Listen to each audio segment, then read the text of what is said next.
Hai teman-teman, di video kali ini saya akan membuat bakpao jadul.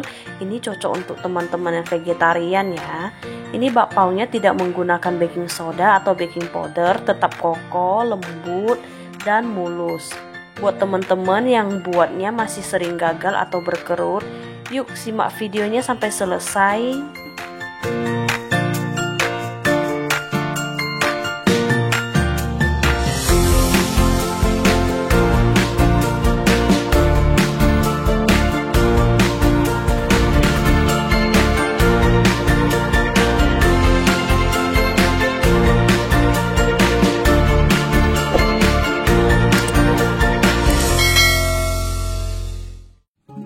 Mungkin beberapa teman pernah mengalami bikin bakpao itu berkerut. Ini bakpaonya saat di ploving itu masih normal aja. Nah, setelah dikukus masih mulus ya kelihatannya. Begitu udah dikeluarkan dari kukusan, dia berkerut seperti ini. Bakpao yang berkerut itu banyak faktor ya teman-teman, bisa jadi dari fermipan ataupun waktu ploving, isian ataupun air kukusan.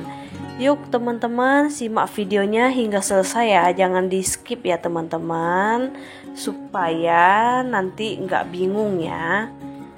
Berikut ini bahan-bahan yang saya pakai. 500 gram tepung terigu protein rendah atau cap kunci. Kenapa saya selalu pakai protein rendah? Karena warna terigunya lebih putih. Jika teman-teman mau gunakan protein sedang juga bisa, cuman nanti bakpao jadinya agak kuning. Ini raginya saya pakai merek Mauripan. Saya pakainya setengah bungkus atau setara dengan 6 gram. Buat teman-teman mau pakai merek apa aja bebas ya. Yang penting ini raginya masih aktif. Lalu gula pasirnya 100 gram, mau gula pasir yang halus kasar itu tidak masalah. Air bersihnya 220 ml, ini airnya suhu ruang ya. Ini minyak makannya 100 ml, buat teman-teman mungkin akan tanya kenapa nggak gunakan mentega putih. Karena saya lebih suka tekstur bakpao yang menggunakan minyak goreng dibanding mentega putih. Kalau teman-teman mau gunakan mentega putih juga bisa, pakainya 60 gram aja. Setelah semua bahannya masuk, ini akan kita mixer ya sehingga kalis atau udah lembut. Untuk bakpao yang biasa suka berkerut itu banyak faktor ya teman-teman. Bisa jadi isiannya terlalu banyak atau isiannya masih terlalu basah. Bisa jadi juga perbandingan antara ragi dan terigunya tidak tepat.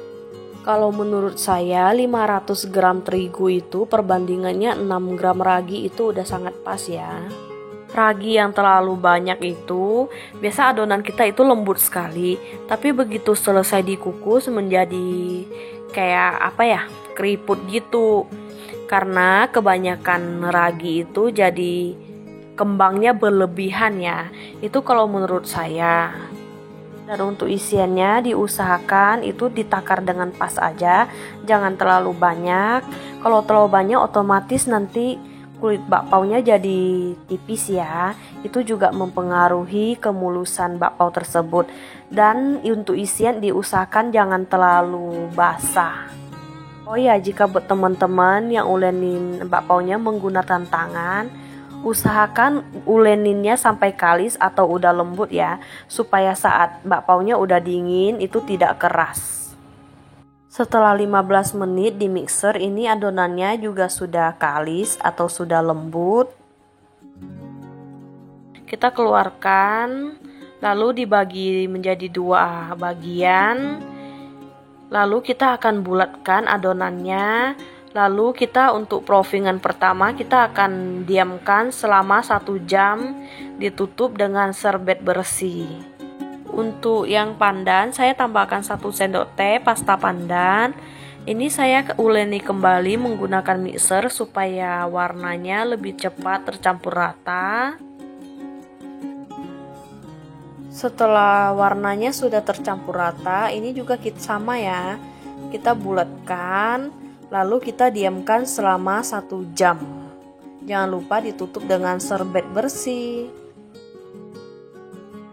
Untuk isiannya sesuaikan selera teman-teman aja ya.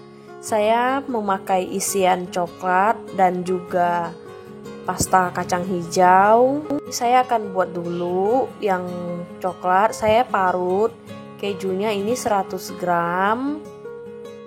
Lalu tambahkan susu kental manis, ini susu kental manisnya sekitar 70 gram ya. Jika teman-teman ingin lebih manis bisa tambahkan lagi susu kental manisnya. Lalu meseseresnya 200 gram. Sebenarnya lebih enak diisi Nutella ataupun coklat batang ya teman-teman. Karena kalau meseseres begitu bakpaunya dingin, dia juga ikut mengeras gitu. Tapi nggak keras banget sih. Ini ketiga bahan kita campur sampai rata. Setelah tercampur rata, ini kita bulatkan. Saya bulatkan beratnya seberat 30 gram. Lalu ini akan kita lakukan sehingga semuanya habis, lalu diamkan selama 5 menit di dalam kulkas. Untuk yang pasta kacang hijau juga sama ya, dibulatkan agar memudahkan saat kita membungkus. Setelah 1 jam ini bakpaunya juga sudah kembang. Akan kita keluarkan dari baskomnya, kita pindahin. Jangan lupa dikempeskan dulu. Oh ya teman-teman, untuk resep pasta kacang hijaunya udah pernah saya share ya di video sebelumnya. Lalu dibagi ke beberapa bagian. Untuk ukuran bakpaunya itu sesuaikan selera teman-teman ya. Punya saya per satu bakpaunya itu 50 gram. Nah teman-teman, ini prosesnya sangat penting ya. Supaya nanti bakpaunya bisa mulus, ini akan kita bulatkan terlebih dahulu sampai benar-benar mulus ya permukaannya teman-teman. Nah bisa dibulatkan seperti ini supaya nanti bakpaunya tidak keriput dan kokoh, atau di rounding seperti ini supaya dia benar-benar mulus ya. Teman-teman bisa lihat di video saya ya. Ini caranya supaya permukaan bagian atasnya itu bisa mulus banget.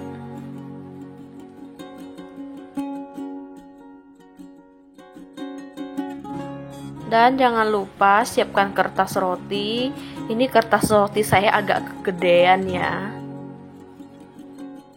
Lalu ini akan kita beri isian. Kita ambil adonan yang pertama kali kita rounding, lalu kita tekan-tekan melebar. Usahakan di bagian tengahnya agak tebal ya. Teman-teman mau di roll juga bisa. Lalu diberi isian. Setelah diberi isian itu bungkusnya harus benar-benar rapat ya teman-teman, karena pada saat dikukus itu kan bakpaunya akan mengembang. Ini isiannya supaya tidak keluar-keluar nantinya. Ditekan-tekan lalu kita bulatkan. Lalu alasin dengan kertas roti. Lakukan sehingga semua adonannya habis ya.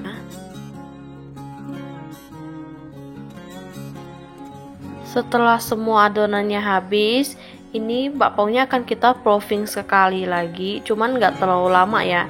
Kali ini 20 menit aja udah cukup. Ditutupin serbet bersih supaya nanti bagian atas bakpaunya itu tidak kering. Untuk air kukusan juga perlu diperhatiin ya teman-teman. Jangan isi air kukusan itu terlalu banyak, karena pada saat airnya mendidih supaya tidak terkena ke bakpaunya, biar bakpaunya nggak basah dan tidak keriput. Kita akan mengukus bakpaunya menggunakan api yang sedang.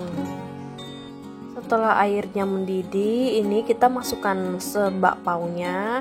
Masukkannya secukupnya aja ya. Jangan lupa diberi jarak supaya pas kembang itu tidak mendempet bakpaunya.